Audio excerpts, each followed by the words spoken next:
ಬಗ್ಗೆ ಜಾಗೃತಿ ಅಂದರೆ ಅದು ರೆಗ್ಯುಲರ್ ಆಗಿ ಟೆಸ್ಟ್ ಮಾಡಿಸಿನೇ ಕನ್ನಡಕ ಚೇಂಜ್ ಮಾಡಬೇಕಾಗತ್ತೆ. ರೆಗ್ಯುಲರ್ ಟೆಸ್ಟ್ ಮಾಡಿದಾಗ ನಾವು ಕಣ್ಣದು ನರ ಆಮೇಲಿಂದ ಕಣ್ಣಿನ ಪ್ರೆಷರು ಎಲ್ಲನೂ ಚೆಕ್ ಮಾಡಿಬಿಟ್ಟು ಕನ್ನಡಕ ಕೊಡ್ತೀವಿ. ಮಯೋಪಿಯಾ ಜೊತೆ ಕಣ್ಣದು ಬೇರೆ ಸ್ಟ್ರಕ್ಚರ್ಸ್ ಏನಾದ್ರು ಡ್ಯಾಮೇಜ್ ಆಗಿದ್ದರೆ ಅದನ್ನು ಆವಾಗ ಕಂಡುಹಿಡಿಬೋದು. ಸೊ ರೆಗ್ಯುಲರ್ ಚೆಕಪ್ ಮತ್ತು ಅರ್ಲಿ ಚೆಕಪ್. ಮಕ್ಕಳಲ್ಲಿ ಯಾಕೆ ಇತ್ತೀಚಿನ ದಿನಗಳ ಮಯೋಪಿಯಾ ಸಮಸ್ಯೆಗಳು ಕಾಡ್ತವೆ?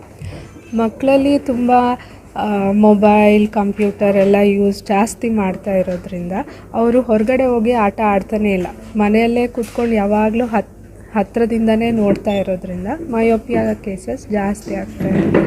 Mainly screen time. ಎಷ್ಟು ಪರ್ಸೆಂಟ್? 10-20% ಮಕ್ಕಳಲ್ಲಿ ಮಯೋಪಿಯಾ ಆಗ್ತಾಯಿದೆ ಇವಾಗ. ಡಾಕ್ಟರ್ ಅರ್ಚನಾ ಅವರು ಹೇಳ್ದಂಗೆ ತುಂಬಾ ಇನ್ಕ್ರೀಸ್ಡ್ ಸ್ಕ್ರೀನ್ ಟೈಮ್, ಮಕ್ಕಳು ಜಾಸ್ತಿ ಸಮಯ ತಮ್ಮ ಫೋನ್ ಇಟ್ಕೊಂಡು ಕಳೀತಾ ಇದ್ದಾರೆ, ಹೊರಗೆ ಹೋಗಿ ಬಿಸಿಲಲ್ಲಿ ಆಟ ಆಡ್ತಾ ಇಲ್ಲ. ಹಾಗಾಗಿ ನಂಬರ್ ಆಫ್ ಕೇಸಸ್ಸು ಜಾಸ್ತಿ ಆಗ್ತಾಯಿದೆ. ಇನ್ನು ಕೋವಿಡ್ ಆದಮೇಲೆ ಇನ್ನೂ ಜಾಸ್ತಿ ಆಗಿಬಿಟ್ಟಿದೆ ಪರ್ಸೆಂಟೇಜ್. ಗ್ಲುಕೋಮಾ ಸಮಸ್ಯೆ ಇದೆ ಅಂತ ಹೇಗೆ ಪತ್ತೆ? ನೀವು ಡಾಕ್ಟ್ರ್ ಹತ್ರನೇ ಬರಬೇಕು. ಯಾಕಂದರೆ ನಾನು ಹೇಳ್ದಂಗೆ ಪೇಷಂಟಿಗೆ ಏನೂ ತೊಂದರೆ ಇರೋದಿಲ್ಲ, ಸ್ವಲ್ಪ ದೃಷ್ಟಿ ಮಂಜಿರ್ಬೋದು ಅಷ್ಟೇನೆ. ಪ್ರೆಷರ್ ಜಾಸ್ತಿ ಆಗೋದ್ರಿಂದ ಕಣ್ಣಲ್ಲಿ ಏನೂ ಸಿಮ್ಟಮ್ಸ್ ಬರೋದೇ ಇಲ್ಲ.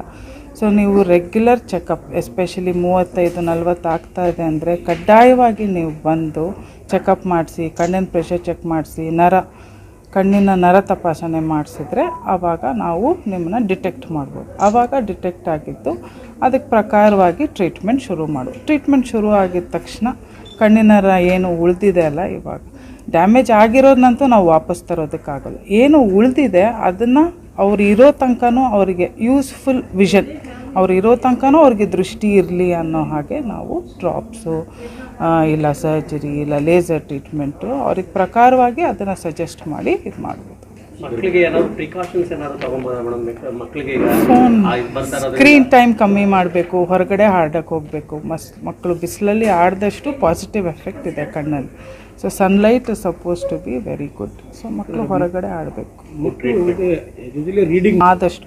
ಆಮೇಲೆ ರೆಗ್ಯುಲರ್ ಚೆಕಪ್, ಓಕೆ ಹಿಂಗೆ ಆಗ್ತಾ ಇದೆ, ರೆಗ್ಯುಲರ್ ಚೆಕಪ್ ಆ ಪಾಯಿಂಟಿಗೆ ನಾವು ಅವ್ರನ್ನ ಕಂಡು ಹಿಡಿಬೋದು ಏನಾದ್ರು ತೊಂದರೆ ಆಗ್ತಾ ಇದೆ ಅಂದರೆ. ಇದು ಕಡೆ ಚೆಕಪ್ಪು ಇಲ್ಲ, ಇದು ಕಡೆ ಲೈಫ್ ಸ್ಟೈಲು ಚೇಂಜಸ್ ಆಗ್ತಾ ಇಲ್ಲ ಅಂದರೆ ಆಬ್ವಿಯಸ್ಲಿ ಕಣ್ಣಿಗೆ ತೊಂದರೆ ಆಗೇ ಆಗುತ್ತೆ. ಗ್ಲಾಕೋಮಾಲಿ ಸಿಮ್ಟಮ್ಸ್ ಇಲ್ಲ, ಅದೇ ಮೇನ್ ಪಾಯಿಂಟು. ಕಾಯಿಲೆ ಜಾಸ್ತಿ ಆಗ್ತಾ ಇರುವಾಗ್ಲೂ ಪೇಷಂಟ್ಗೆ ಗೊತ್ತಾಗಲ್ಲ, ದೃಷ್ಟಿ ಕಳ್ಕೊಳ್ಳೋ ತನಕ ಗೊತ್ತಾಗಲ್ಲ. That's the main point. Silent disease ಅಂತ ಹೇಳ್ತೀವಿ. ಅದಕ್ಕೆ ಒಂದೇ ಉಪಾಯ, ವರ್ಷಕ್ಕೆ ಒಂದ್ಸಲ ನಿಮ್ಮ ಹತ್ತಿರ ಇರೋ ಕಣ್ಣು ಡಾಕ್ಟರ್ ಹತ್ರ ಹೋಗಿ ಕಂಪ್ಲೀಟ್ ಐ ಚೆಕಪ್ ಮಾಡಿಸೋದು ಅಗತ್ಯ. ಅದು ಒಂದೇ ದಾರಿ glaucoma ಕಂಡುಹಿಡಿಯೋಕ್ಕೆ.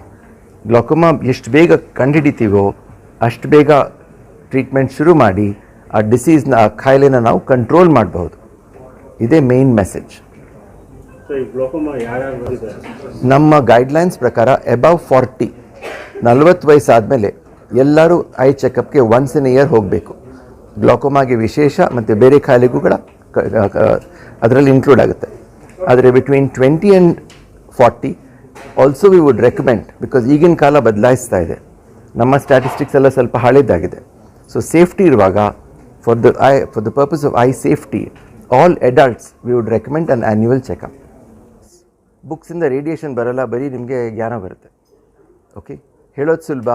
Parents should take the lead to reduce screen time and lead a balanced life, not 10 hours of screen time.